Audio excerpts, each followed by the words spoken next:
As the world settles into the fog of war and Iran tries to destroy Israel, Biden's out here mumbling about cannibals.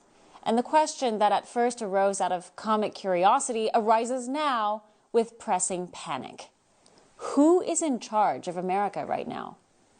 It sure isn't Creepy Joe or Tipsy Kamala. The guy responsible for all the war and destruction in the world right now is Biden's national security advisor, Jake Sullivan. He's calling the shots. Sullivan was Hillary Clinton's former deputy chief of staff. He rose through the ranks very quickly and became a core member of Obama's inner circle. Arguably, he is the actual manifestation of Obama's third term in the White House. The annual meeting of the world's most powerful people at Davos is usually attended by the president in his first term. But when Joe Biden was deemed too incapable of attending Davos, they didn't send Vice President Kamala, as is protocol. They sent Jake Sullivan. Sullivan has been called a once-in-a-generation talent. Hillary thought he'd be president one day. Joke's on her. He's the unelected president of the United States right now. And with his talent, he's ushered in World War III. But here he is, touting the success of his policies just last October. The Middle East region is quieter today than it has been in 2 decades. Jake Sullivan shouldn't just be fired. Given his track record in the last 12 years, he should be investigated for espionage and treason. What reasonable person, when faced with Iranian missiles targeting U.S. soldiers, stands up and suggests we should send our enemies billions of dollars in cash to solve the problem? Sullivan spearheaded Obama's Iran deal. He sent plane loads of cash to help Iran build their nuclear program.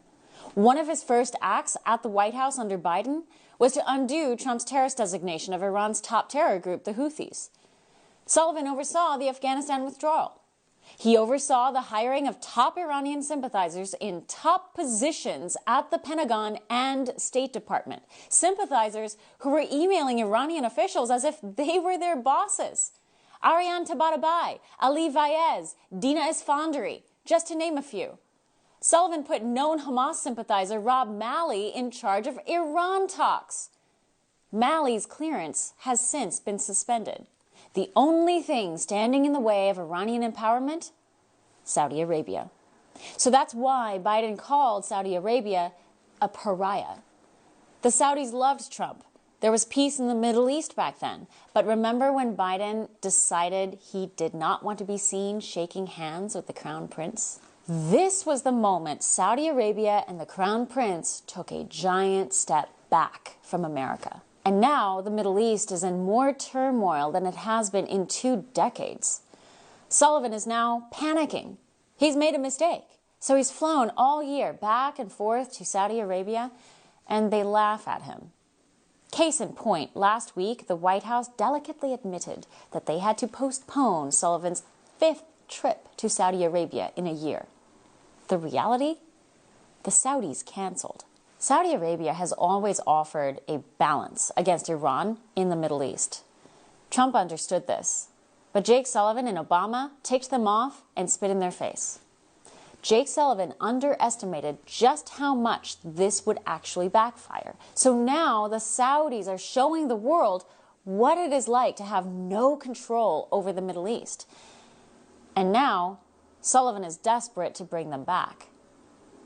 And this is why Democrats cannot be in charge of the executive branch. At heart, they're all about food stamps and transgender rights. But the moment that they try their hand on actual foreign policy where real issues are on the line, they send in the Ivy League ivory tower lightweights, the head-heavy, muscle-light, pure theory Pollyannas with treason on their minds. Iran's biggest victory is not starting a war with Israel and the Western world. Their biggest victory is Jake Sullivan becoming the proxy president for the United States. For One American News, I'm Chanel Vian, and this is The Fine Point.